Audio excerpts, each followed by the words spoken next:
The first jolt passed through the cabin like a shove, and the overhead panels snapped open as yellow masks dropped on their lanyards. A child cried, thin against the rush of air. The Boeing 747 shuddered as if it had struck a wave. Somewhere aft, metal boomed, deep, final, and the airplane began to snake. Witnesses on the ground later said it moved like a wounded bird over the hills of central Japan. In the cockpit, 3 men tightened straps and fought a machine that no longer obeyed its wheel. It had begun as an ordinary summer hop. On August 12, 1985, Japan Airlines Flight 123 left Tokyo's Haneda for Osaka, with holidaymakers, commuters, and families.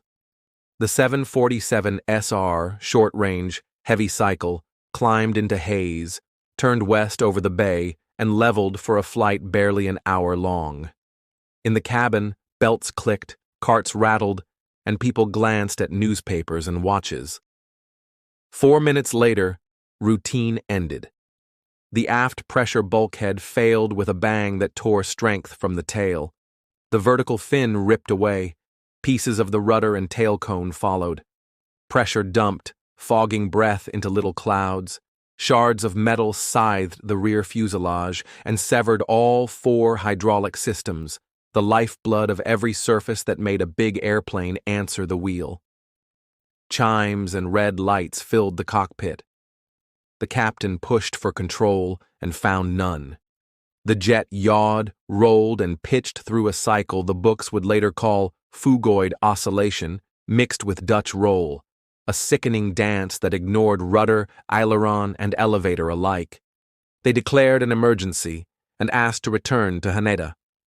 Controllers cleared the air and offered headings. Headings did not matter. With hydraulics gone, the 747 answered only to engine thrust. The crew learned this in seconds. Add power on the right to nudge the nose left, pull both to lower the nose, feed opposite thrust to stop a slide. Engine spools lagged behind the hands that asked, so every correction arrived late and large. The airplane began a ghastly loop: climb, wallow, drop, surge, over mountains that gave no space to miss.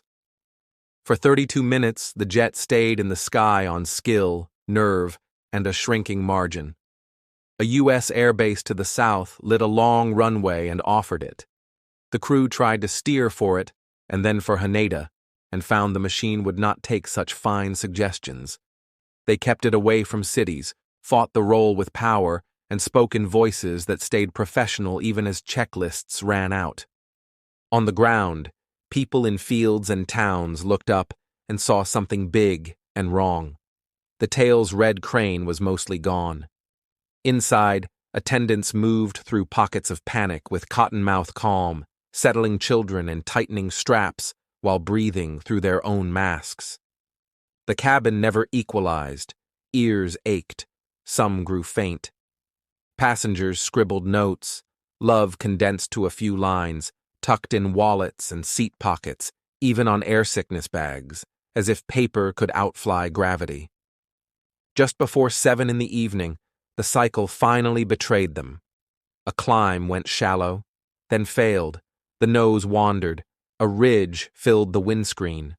The crew still worked the only controls they had, 4 levers that answered late, and the 747 answered as much as a machine with no nerves could.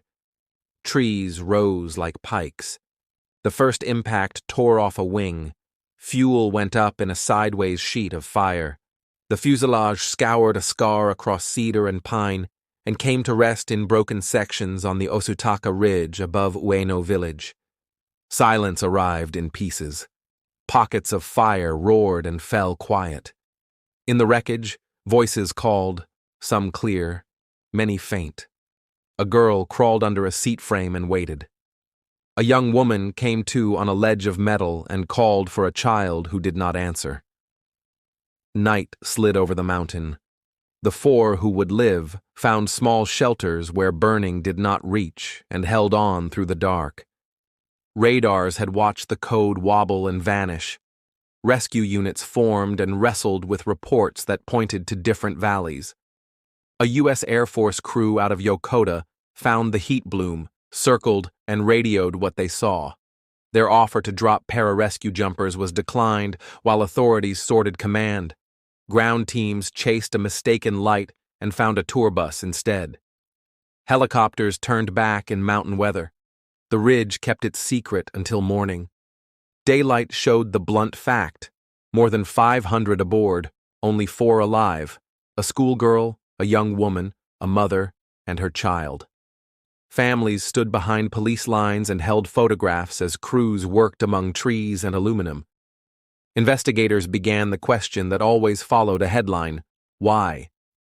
They sifted the tail's empty mount and the severed hydraulic lines and walked back through records to a page from 7 years earlier. In 1978, a tail strike in Osaka had battered the 747's rear pressure bulkhead.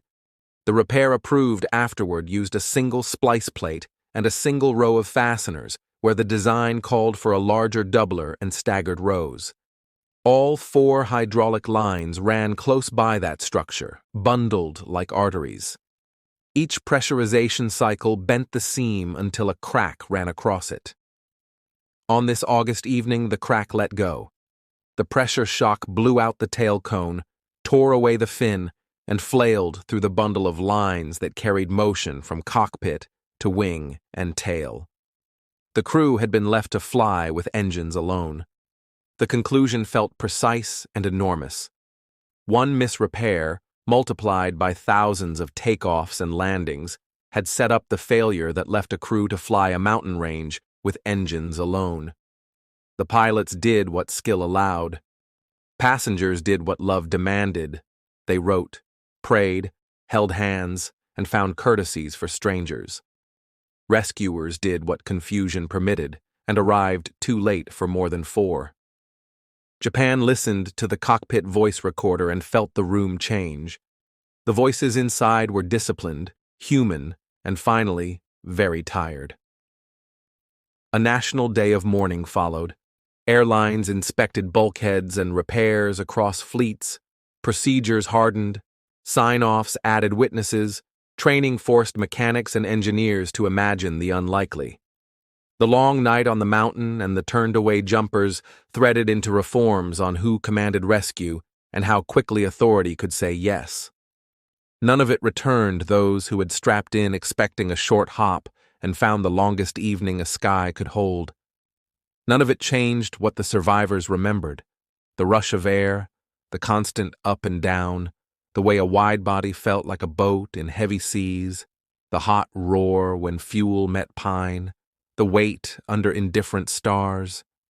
Years later, hikers climbed to the memorial and read names that filled a wall like a single breath held too long. Families tucked letters into cracks. They looked over the trees at the slope where fire had run and tried to imagine 32 minutes in which an airliner went from ordinary to impossible and stayed aloft because 3 people at the front traded numbers and hope against gravity for as long as the machine listened. The ridge kept its cedar smell. Summer kept its heavy light. Investigators kept a lesson pinned to every classroom where someone learned to sign off a repair. If you chose the smaller plate and the shorter row because it seemed close enough, the airplane remembered. On that August evening, a jet lifted over Tokyo Bay and flew on without hydraulics, without a tail, and without any margin for mistake, and that was enough to write a line of history in fire. Thank you for listening to Road to Ruins.